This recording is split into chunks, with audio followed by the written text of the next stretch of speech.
자, 오늘 여러분들이 해야 될 내용이요. 전류와 전압과 저항에 대한 이런 내용인데요. 책 다 폈습니까? 먼저 전류 얘기하겠습니다. 전류 기호 있어요? 전류 기호 I를 쓰고 있죠. 단위는요? 암페어를 쓰고 있습니다. 이 전류는요, 단위 시간당 단위 면적을 통과하는 전하량으로서 표시됩니다. 그래서 1초에 1쿨롱의 전하가 흘러갔다면 이것은 우리는 1암페어로 정의되고 있습니다. 퀘스천 1쿨롱이라고 했는데 전자 한 개의 전하량이 얼마예요? 전자 한 개의 전하량. 전자 한 개는 1.6 곱하기 10의 마이너스 19승 쿨롱입니다. 그렇다면 1쿨롱이라고 하는 것은 전자가 몇 개 있어야 될까요? 6.25 곱하기 18승 6.25 곱하기 10의 18승계의 전자들이 모이면 1쿨롱이라고 표시될 수 있겠다고요. 이해했어요? 네. 질문하겠습니다. 200초 동안에 6.25 곱하기 10의 20승계의 전자가 지나갔대요. 전류의 세기는 얼마 됩니까? 암산하실 거예요? 50 이상한 일이지? 2분의 1 암산 능력이 좋다야. 200초라는 시간 동안 전자가 6.25 곱하기 10의 20승계의 전자가 지나갔다라고 했습니다. 그죠? 우리는 전자가 6.25 곱하기 10의 18승계가 6.25를 썼군요. 10의 18승계의 전자가 지나가면 이것을 1쿨롱이라고 정의내리고 있습니다. 10의 18승, 10의 20승이니까 10의 2승 남죠. 6.25도 지울 수 있겠군요. 결국엔 200분의 100이니까 2분의 1 쿨롱 퍼 세컨드. 우리 이것을 암페어라고 얘기할 수 있겠습니다. 알겠습니까? 네. 다시 한 번 더. 500초 동안에 1.25 곱하기 10의 19승계의 전자가 지나갔답니다. 몇 밀리암페어 되겠습니까? 이것도 암산해야 되고? 알 수 있어요. 아이씨 진짜로.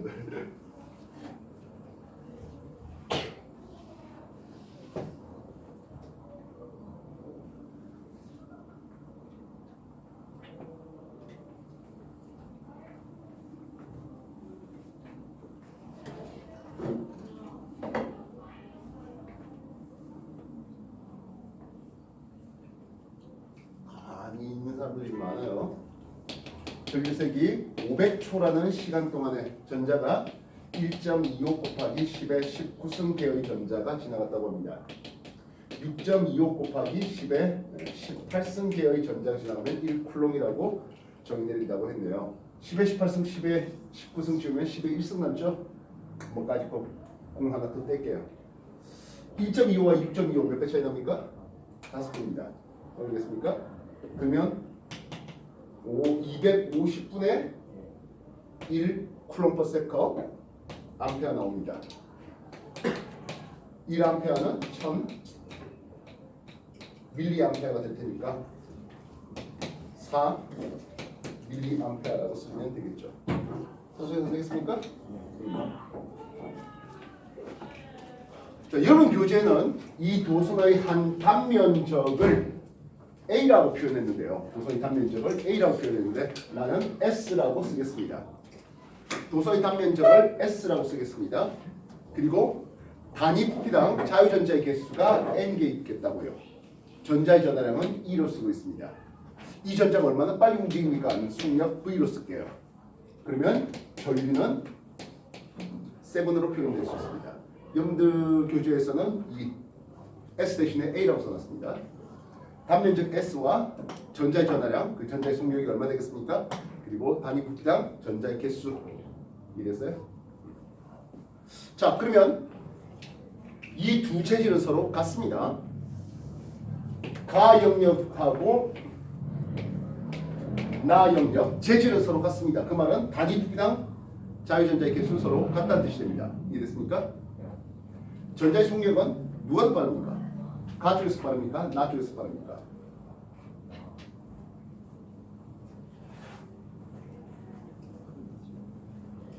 전자의 속력은 가와 나에서 누가 더 빠릅니까? 그럼 많이 틀렸어요. 예, 나에서 속력이 좀 더 빠르죠. 결국 일종의 저항이 직렬 연결이란 말입니다. 그지? 저항이 직렬 연결이니까 전류 세기도 뭐하다? 같은 거죠. 자유전자의 개수 다 당연히 같겠고요. 전자의 전항이가 당연히 같습니다. 그래서 면적 큰 쪽은 속력이 느리죠. 나 쪽이 더 속력이 전자의 속력이 더 빠른 것을 볼 수 있습니다. 마치 우리가 이게 중2 때 여러분들이 이제 전류 전압 저항과의 관계를 배웠을 텐데요. 우리가 물이 흘러나오는 호수 있잖아요. 그래서 물이 이렇게 줄줄줄 흘러나오고 있네요. 이 호수 끝을 잡으면 어떻게 됩니까? 더 세게 튀어나오잖아요. 이해됐어요? 그래서 전류를 물의 흐름에 비유할 때 요 관의 길이가 관의 두께가 좁으면 더 빨리 지나간다 하는 내용입니다.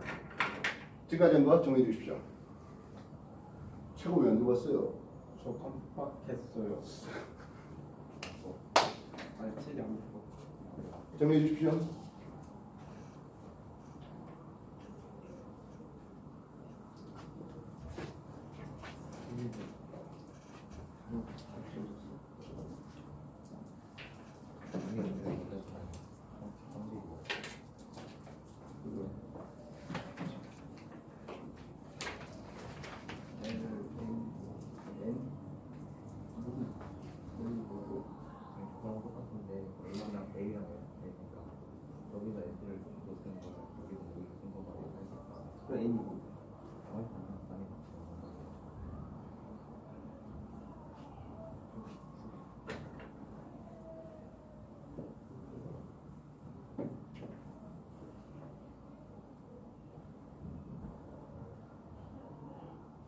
정리가 다 됐습니까?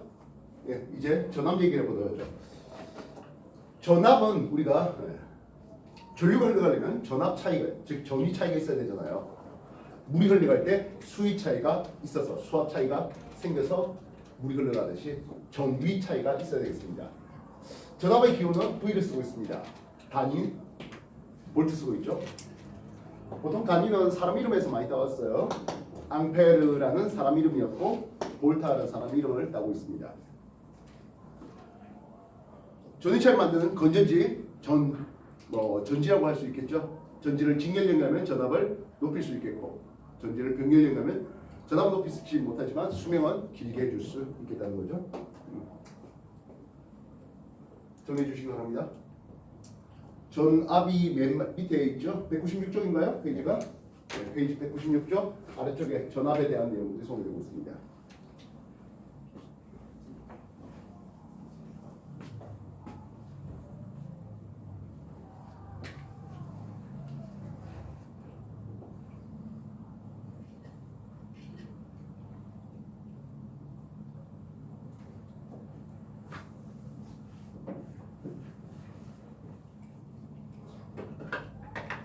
저항은 기호를 R로 쓰고 있습니다.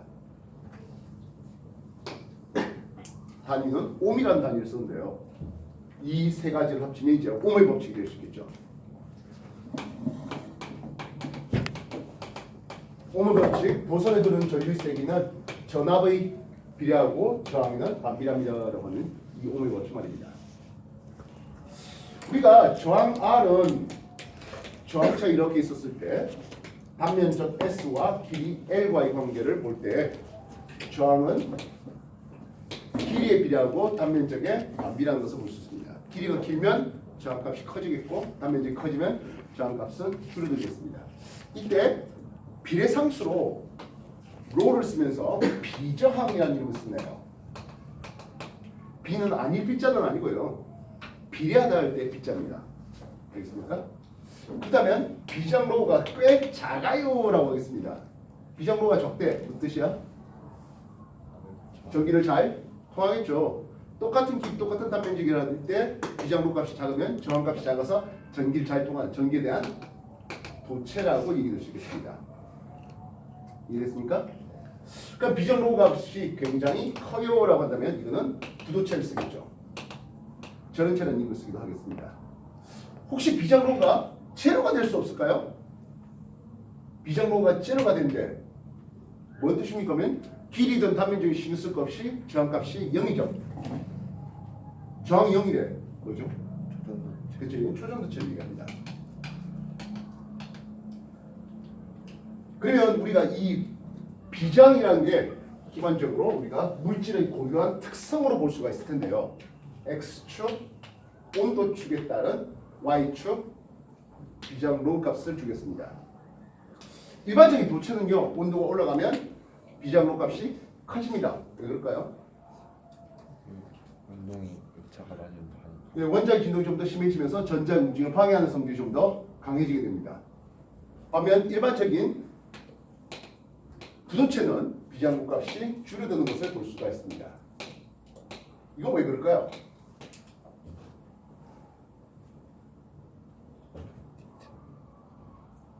나중에 공부하게 될 텐데요. 우리가 고체 상태에서 전자가 이때 에너지가 제일 높은 준위를 여기를 원자가 이라는 이름을 씁니다. 반면 전자가 있을 수는 있으나 아직 전자가 있지 않은 거기를 전도띠라는 이름을 써요. 그래서 이 사이는 전자가 존재할 수 없는 에너지 영역인데 띠튼 간격이라고 합니다. 그래서 원자핵에 있는 전자가 전도띠로 올라가야 전류를 통하게 되는데요. 이 띠튼 간격이 너무 커요. 그래서 일반적인 부도체는 전기 잘 못 통하고 있는데 만약 온도가 올라가면 전자들의 에너지가 높아지면서 전도띠로 올라갈 수 있는 확률이 높아지겠고 그래서 저항값이 줄어드는 특징을 보고 있습니다. 반도체도 비슷합니다.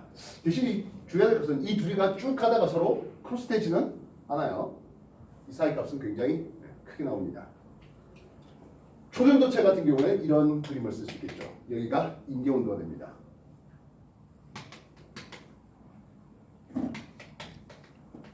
그래서 초전도체는 아무 온도에서나 다 초전도 현상이 일으키는 건 아니고 인계온도 이하에서만 이런 일이 벌어지게 됩니다. 오른쪽 페이지 저항에 대한 내용이었습니다. 정리해 주십시오.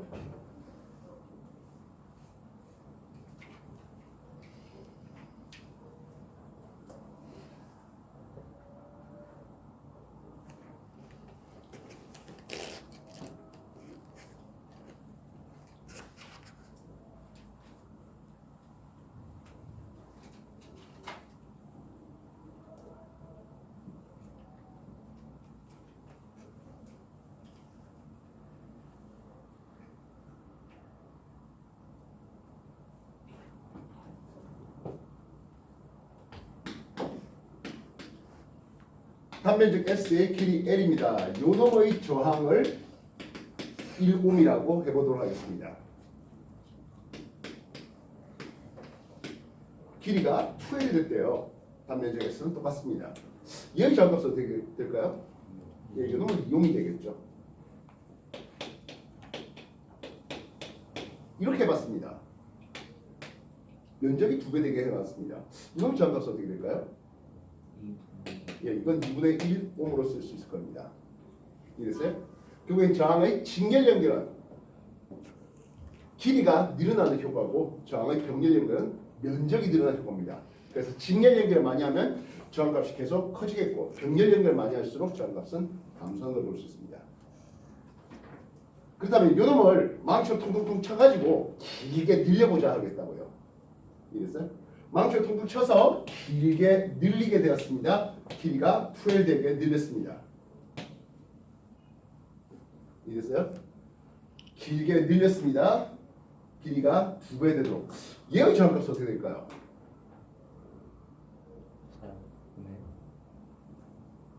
우리가 이놈을 늘렸다 했잖아요. 잡아 늘렸습니다. 망치로 퉁퉁 치면서 말입니다. 길이가 2배가 됐다면 단면적은 2분의 1S가 되겠죠. 저항체의 길이를 잡아 늘렸기 때문에 부피는 바뀔 거 없기 때문에 2분의 1S가 되겠습니다. 4옴입니다. 구분되겠습니까? 그냥 단순하게 두 개를 이어 붙인 게 아니라 늘렸다. 그래서 면적이 줄어드는 방법까지 고려하셔야 되겠습니다. 이해됐어요? 정리해 주십시오.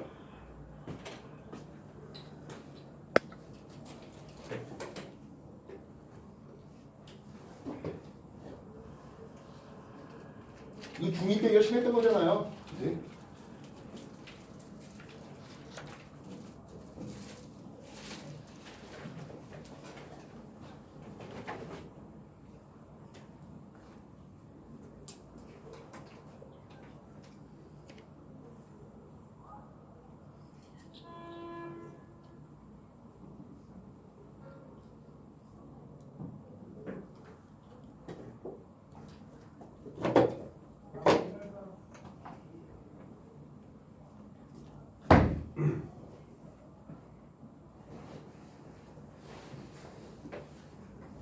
우리는 전류, 전압, 그리고 저항과의 관계가 오메 법칙을 해서 나오게 되는데요.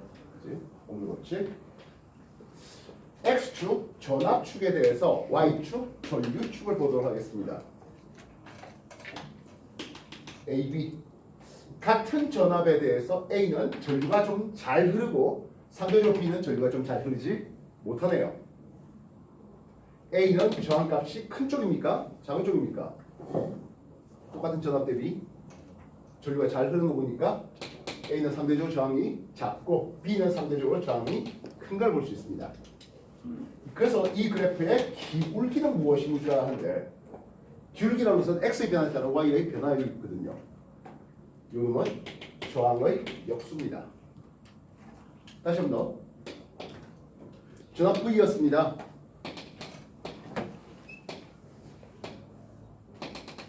3A의 전류가 흘렀다고 하네요. 2A의 전류가 1A의 전류가 흘러갑니다. 기억, 니은, 디귿. 기억, 니은, 디귿. 저항의 비는 몇 대 몇 대? 몇입니까? 3대 2. 1대 3, 1대 2. 기억 대 니은 대 디귿의 저항비는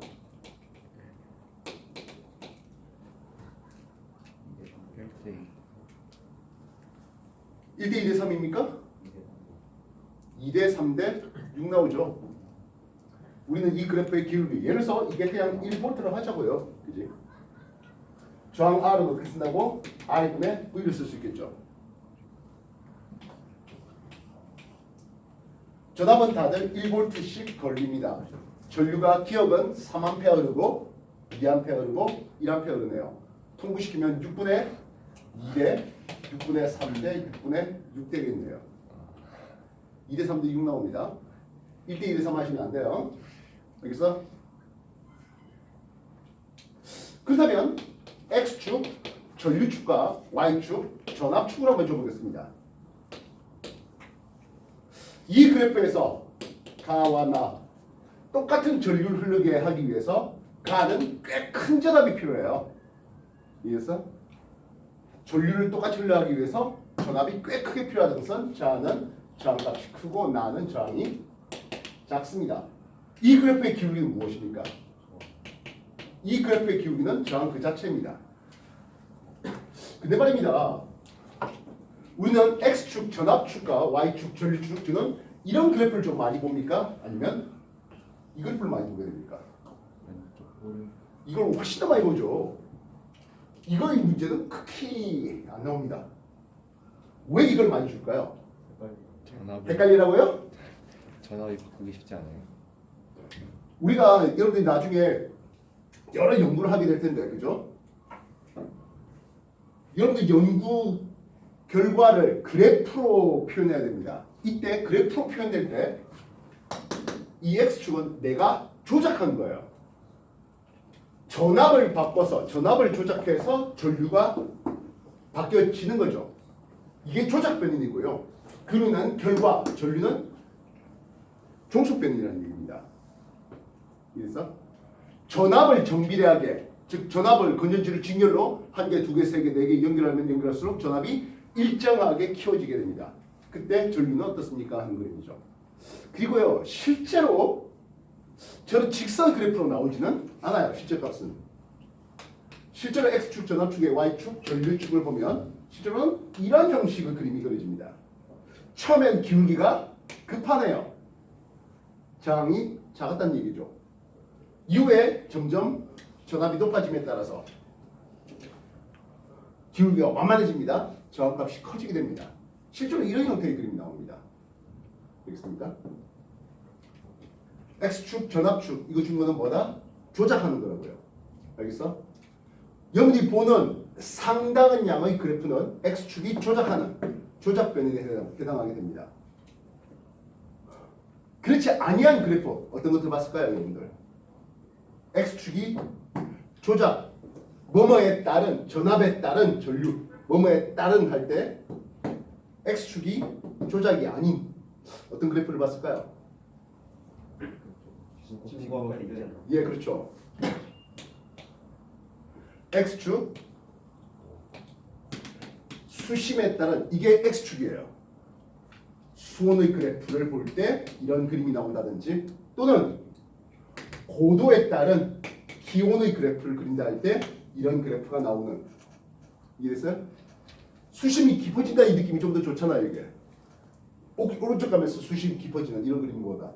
위로 올라갈수록 고도가 높아지는 이런 그림이에요. 이해됐어? 또 그거 말고 뭐 배웠을까요? 기본적으로 우리가 압력에 따른 부피의 그림을 그릴 때 볼 법칙 얘기하는 겁니다. 요런 그림이 그려지죠. 이해됐어요? 근데 이거는 화학에서는 압력에 따른 부피 그래프를 이렇게 그립니다. 근데 물리에서는요, 흔히 연력학이라는 부분에서는 X축을 부피, Y축을 압력축을 줍니다. 화학에서는 압력을 높이니까 부피가 감소하네요라는 이름으로 처음에서 나중까지 압력을 높였더니 부피가 줄어드네요. 뭐 반대로 압력을 낮추니까 부피가 늘어나네요 할 수 있겠죠? 근데 왜 물리는 X축을 부피축을 X축을 줄까요?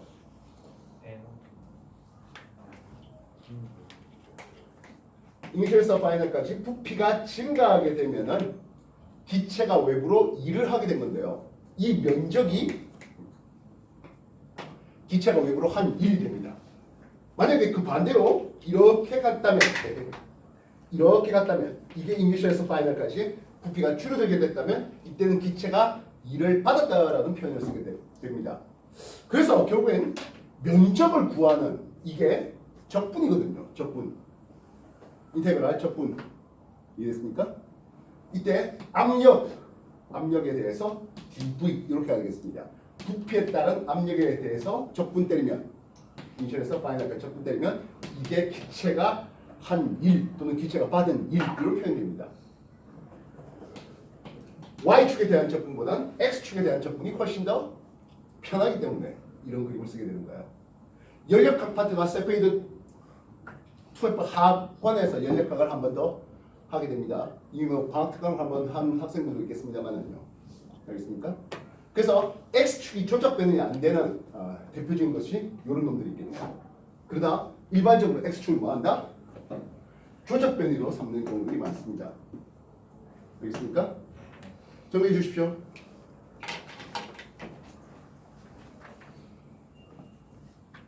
오음의 법칙이 몇 페이지야 거기가?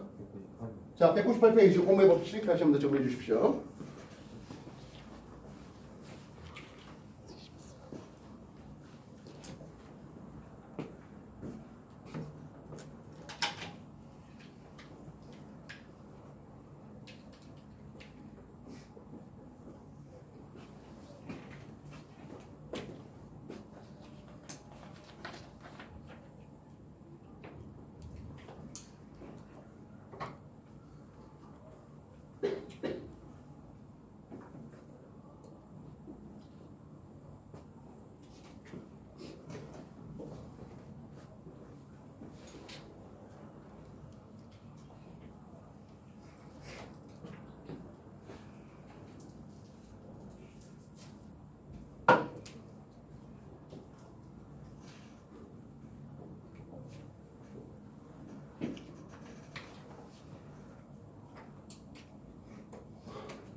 우리가 저항을 표시할 때 이런 표시를 많이 써요.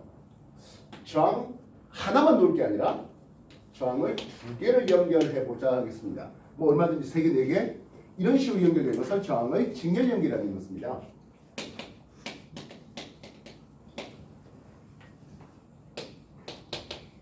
전압을 걸어줬다면 하겠네요. 이렇습니까? 이때 저항 R 토탈은 어떻겠습니까? 하면 이건 단순합니다. R1과 R2를 더해주면 되는 거죠.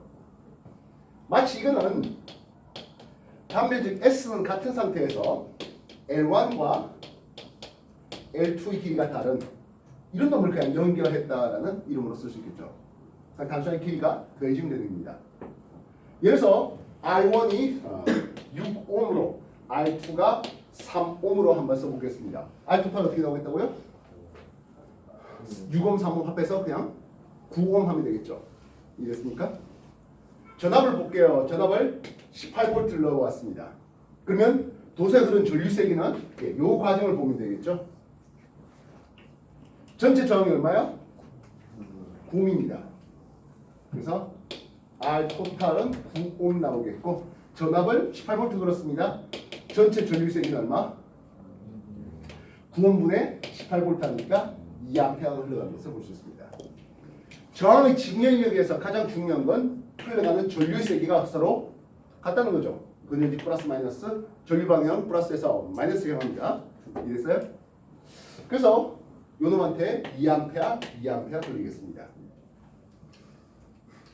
그럼 옴의 법칙이 I는 R분의 V 되는데요. 이건 마치 거리 속력 시간과의 관계하고 유사하겠죠.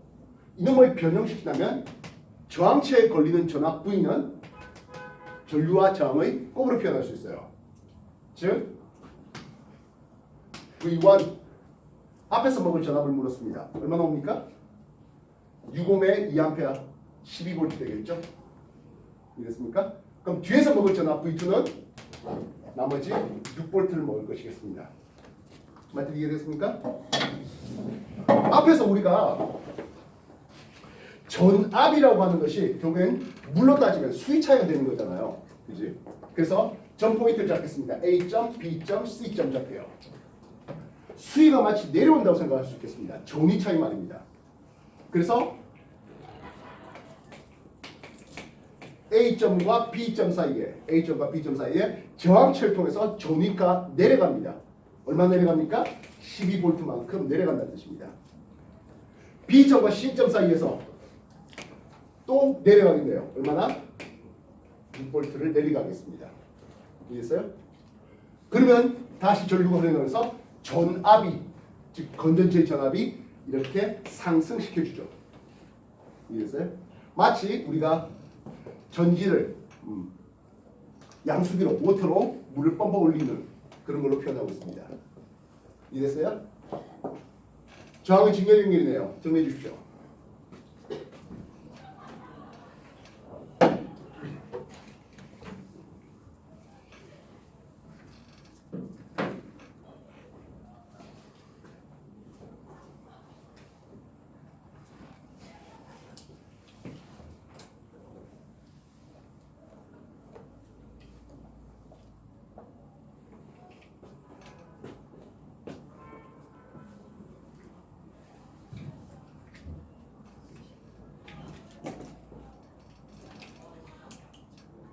페이지 199쪽 저항의 직렬 연결 복원 중입니다.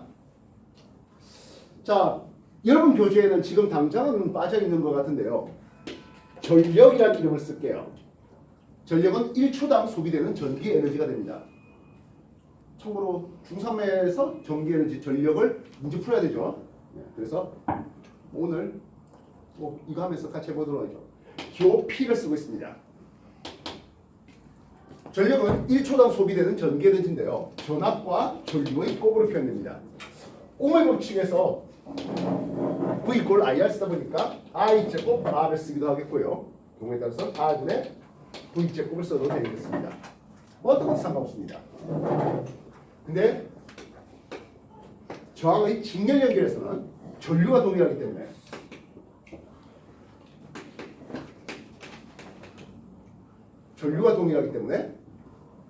I 결과를 쓰면 좀 더 편하겠네요. 그래서 각 R1과 R2에서 소비 전력 P1 대 P2는 저항의 비 R1 대 R2 비율과 같습니다. 저항이 직렬연결일 때는 말입니다. 그래서 우리는 6옴 대 3옴이라 했잖아요. 이 경우엔 저항비가 2대 1이니까 직렬에서의 소비 전력비는 2대 1로 그대로 저항비대로 따져주면 됩니다. 이해됐습니까? 문제는 저항의 병렬 연결이 되죠. 저항이 병렬 연결됐습니다. R1, R2. R1이 6옴짜리였네요. R2가 3옴입니다. 이에는 저항값이 어떻게 표현될 수 있겠습니까? 하네요.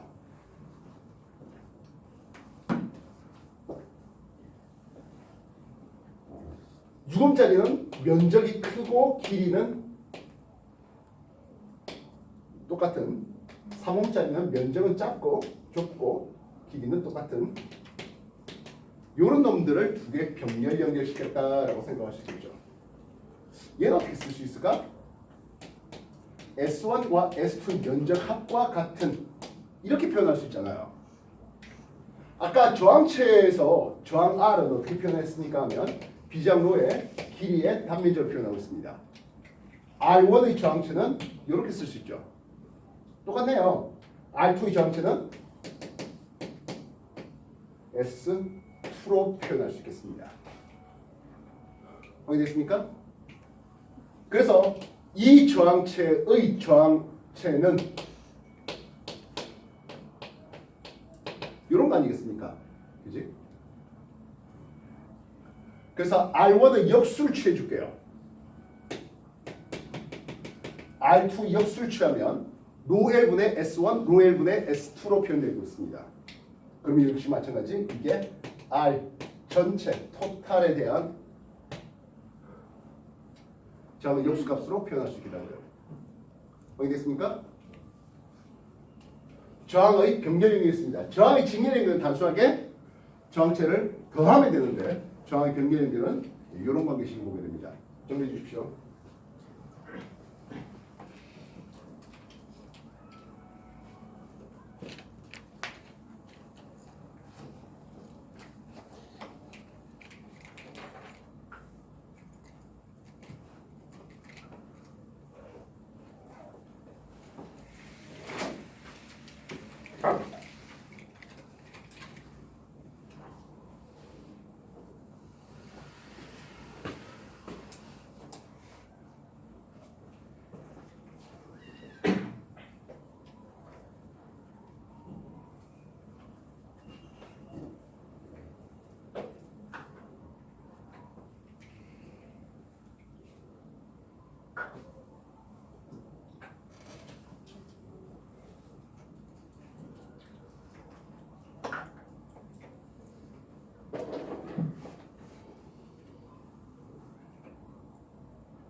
우리는 저항의 병렬 연결시 저렇게 역수를 취하다 보니까 전체 합성 저항을 계산하는 게 귀찮아요. 그래서 정수 단위로 떨어질 만한 좀 몇몇 가지 자주 나오는 것들을 외워주시면 좀 더 좋을 것 같습니다. 대표적으로 6옴짜리와 3옴짜리 준비해봤습니다. 6분의 1 더하기 3분의 1은 R분의 1 나오죠. 6분의 1 더하기 6분의 2고 6분의 3이 되니까 이 놈은 2분의 1이 되겠군요. 이 놈의 합성저항은 2옴짜리 하나와 같습니다.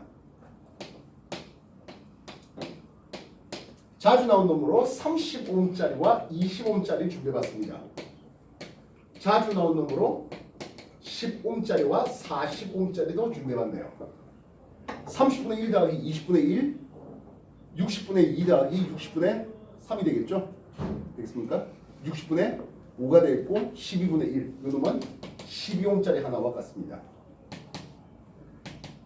10분의 1 더하기 40분의 1입니다. 40분의 4 더하기 40분의 1, 40분의 5가 되고 8분의 1이 됩니다. 이 놈 하나는 8옴짜리와 같습니다. 자주 나온 놈들 기억해달라 했습니다. 3옴짜리 3옴짜리 3옴짜리 이거 변경하면 얼마 나올까요? 3분의 1 더하기 3분의 1 더하기 3분의 1 하니까 그냥 1옴짜리 하나와 같죠? 알겠습니까? 6옴짜리 3옴짜리 2옴짜리를 준비해봤습니다. 이거 변경하면 얼마 될까요? 예, 이거 역시 1옴이죠. 6옴짜리하고 3옴짜리 변경합니다. 2옴이라 했습니다. 2옴 대 2옴이니까 1옴 됩니다. 자주 나온 놈들은 좀 기억해 주시면 여러모로 편합니다. 알겠습니까? 정수단에 딱 떨어질 수 있는 것들이 그렇게 많지는 않아요. 정리해 주십시오.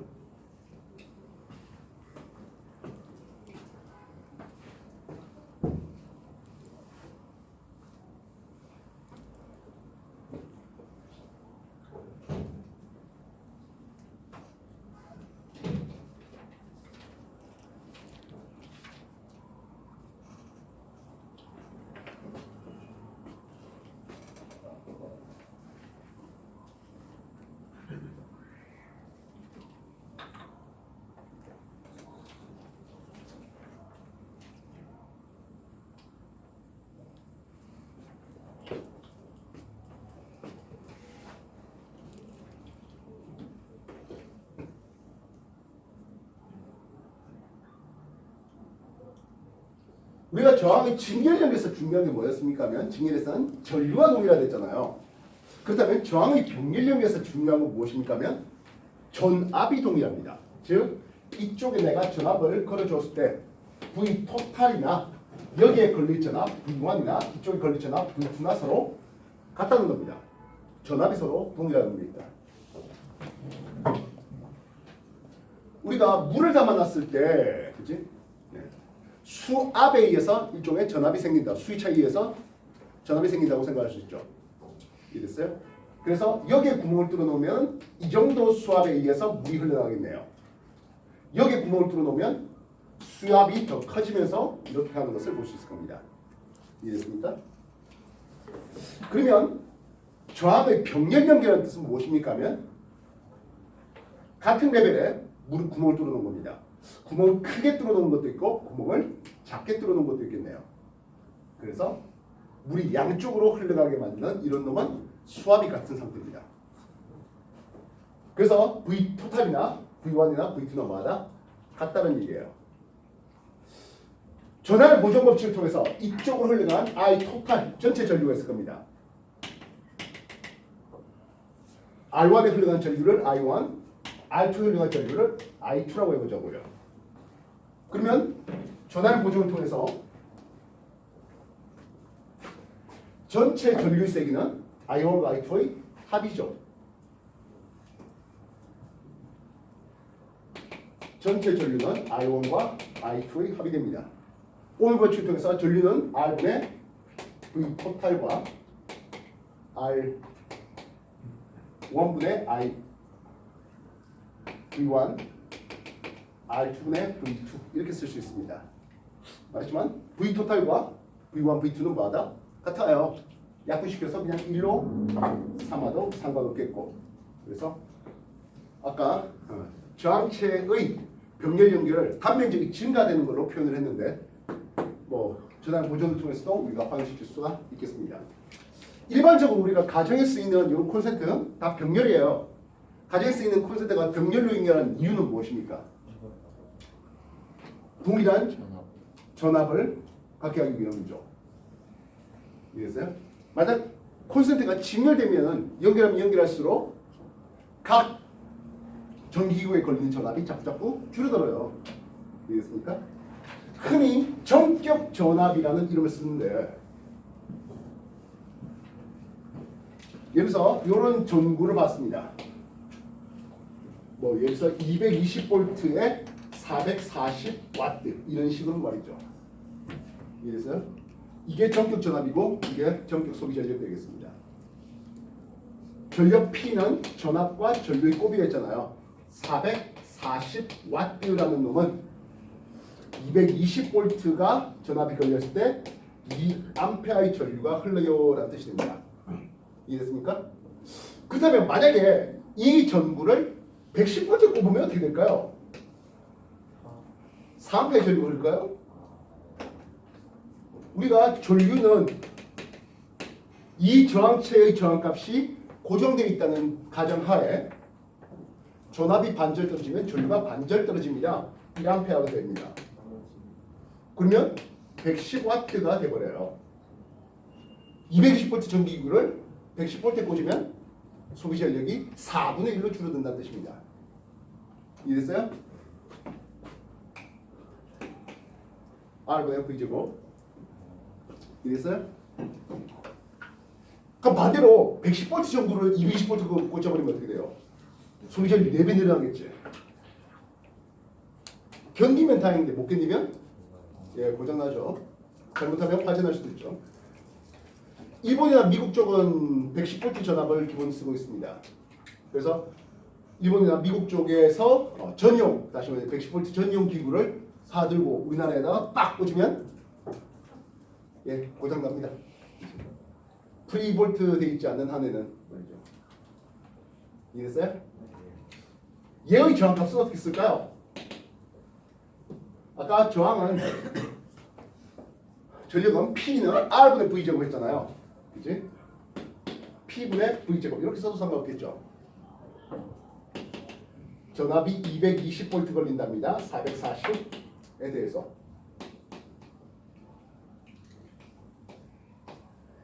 (110ohm짜리가) 되겠네요. 이해됐습니까? 아니면 뭐 220V 2A 이걸 해도 상관없을 것입니다. 110ohm짜리 저항입니다. 되겠나요?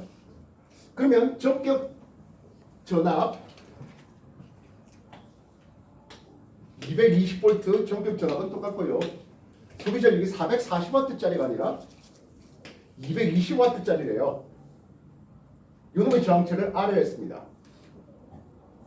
얘는 저항값이 큰가요? 작은가요? 소비 전력이 작은 놈이에요. 소비 전력이 작으면 똑같은 전압인데 소비 전력이 작으면 저항은 큰 놈이죠. 얘는 2R짜리가 됩니다. 전력이 반절 줄어들면 이랬어요? 저항값이 2배 더 큰 놈이에요. 이해했어? 정리해 주십시오. 참고로 병렬에서는 전압이 동일하기 때문에 저항 작은 놈이 소비 전력이 더 커요. 그래서 똑같이 220V 전압이 걸리는데 저항 작은 놈이 소비 전력이 더 큰 거예요. 패턴 알겠습니까? 정리해 주십시오. 용역은 내신 들어가는 내용이잖아.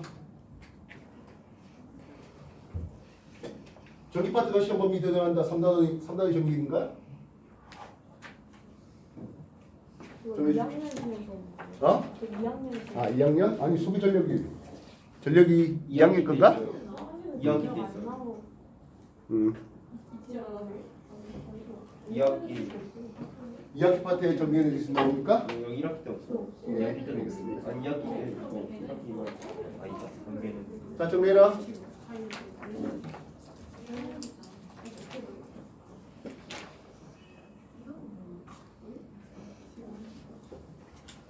몇 번째 물론 소리나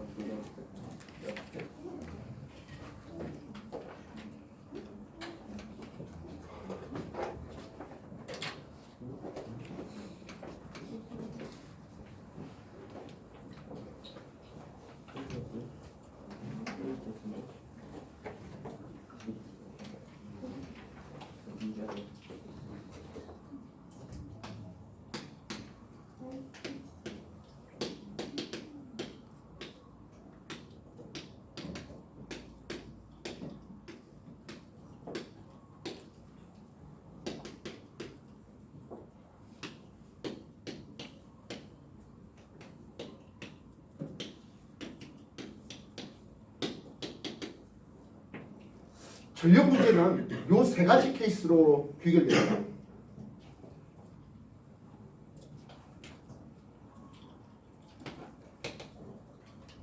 전구 ABCD가 있고요. 이렇게 표현하는 건 가변저항인데요. 이때 가변저항을 증가시키면 하겠습니다. 진경에서는 전체 저항값이 커지니까 전체 전류가 작아지죠. 전류가 작아진대요. 그렇다면 A의 밝기는 어두워집니다. 저항이 이걸 그냥 스위치라고 표현한다면 스위치를 오프시키면 저항이 무한대가 되어버리죠. 전부 불이 꺼지는 이런 형태가 될 것이겠습니다. 이해됐습니까? 반면 두 번째는 학생이 요게 조금 많이 낫긴 했는데요. 가변적을 증가시킨다 하더라도 완전 병렬이잖아요. 따라서 여기에 걸릴 전압 자체가 바뀔 거 없기 때문에 B의 밝기는 그대로입니다. 역시 가변적을 증가시켰어요. 전체 저항값이 커지겠고 전체 전류값이 작아집니다. 이 전류 I가 감소하네요.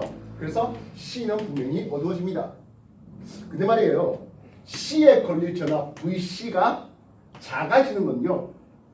전체 전압이 동일한 상태에서 뒤쪽에 걸릴 전압 VD는 증가됩니다. 그래서 D는 오히려 밝아지는 거예요. 이해했어요? 전력 파트가 뭐 시험이 뭐 들어갈지 안 들어갈지 모르겠지만 어쨌든 전력 문제는 요 세 가지 케이스로 비교된다고요. 정리해 주십시오.